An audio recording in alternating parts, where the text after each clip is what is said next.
Hello दोस्तों, आज इस वीडियो में हम कुछ खास तरह के हिंदी वाक्यों को अंग्रेजी में अनुवाद करना सीखने वाले हैं। जैसे कि सबसे पहला वाक्य है, पानी से मुझे डर लगता है। इसी प्रकार का दूसरा वाक्य है, ऊंचाई से तुम्हें डर लगता है। तीसरा भी वाक्य है, अकेलेपन से उसे डर लगता है। तो इस तरह के हिंदी वाक्यों को कैसे हम अंग्रेजी में अनुवाद करेंगे, यही हम आज के इस वीडियो में सीखने वाले हैं। तो शुरुआत हम सबसे पहले वाक्य से करते हैं। पहले वाक्य में लिखा गया है, पानी से मुझे डर लगता है। मुझे लिखा गया है, इसीलिए हम यहाँ पर लिखेंगे आई। चाहे मैं लिखा गया हो या फिर मुझे लिखा गया हो, हम हमेशा आई शब्द का प्रयोग करते हैं। फिर है लिखा गया है, जब भी आई के साथ में है के लिए लिखना हो, क्या हम इस लिखते हैं, एम लिखते हैं या फिर आर लिखते हैं? क्या लिखते हैं? एम लिखते हैं। तो इसलिए हमने यहां पर एम लिखा।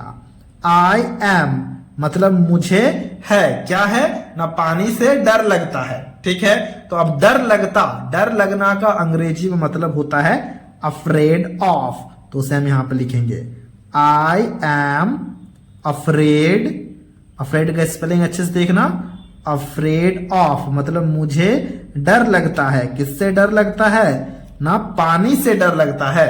तो इसलिए पानी का अंग्रेजी में मतलब होता है वाटर। तो हमने यहां पर वाटर लिखा। I am afraid of water हो गया, मुझे पानी से डर लगता है, या फिर पानी से मुझे डर लगता है का अंग्रेजी में अनुवाद। इसी प्रकार से अगले वाक्य को देखना। अगले वाक्य में लिखा गया है, ऊंचाई से तुम्हें डर लगता है। अब तुम्हें लिखा गया है यानी कि तुम का अंग्रेजी में मतलब होता है यू। तो हमने यहाँ पर यू लिखा। और यू के साथ में क्या लगेगा बताओ? इस है के लिए आर लगेगा। हमें पता है यू के साथ में आर लगता है, तो हमने यहाँ पर आर लिखा। फिर देखो, डर लगता लिखा गया है, तो इसके लिए भी लिखना होगा अफ्रेड ऑफ।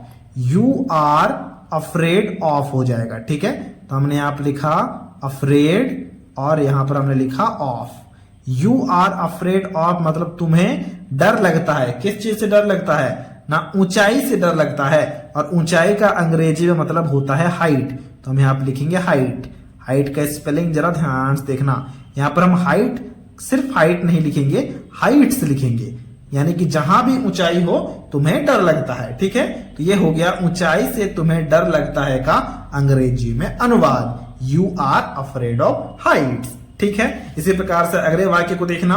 अगले वाक्य में लिखा गया है, अकेलेपन से उसे डर लगता है। अब उसे लिखा गया है, मान के चलते हैं ये किसी एक लड़के के लिए लिखा गया है, तो इसलिए हम यहां पर ही लिखेंगे। ठीक है, अब बताओ ही के साथ में क्या लगता है? इस है के लिए ही के साथ में ईज लगता है, तो हमने यहां पर ईज लिखा। ही इज मतलब उसे है, क्या है ना, डर लगता है। डर लगता उसका अंग्रेजी में मतलब हो जाएगा अफ्रेड। तो हमने यहाँ पर अफ्रेड लिखा और साथ में हमें ऑफ भी लिखना होता है, तो हमने यहाँ पर लिखा अफ्रेड ऑफ। ठीक है, ही इज अफ्रेड ऑफ मतलब उसे डर लगता है। किससे डर लगता है ना, अकेलेपन से डर लगता है। अब अकेलेपन का अंग्रेजी में मतलब होता है लोनलीनेस। तो वही हम यहाँ पर लिखेंगे, जरा स्पेलिंग को ध्यान से देखना, लोनलीनेस इसका मतलब होता है अकेलापन।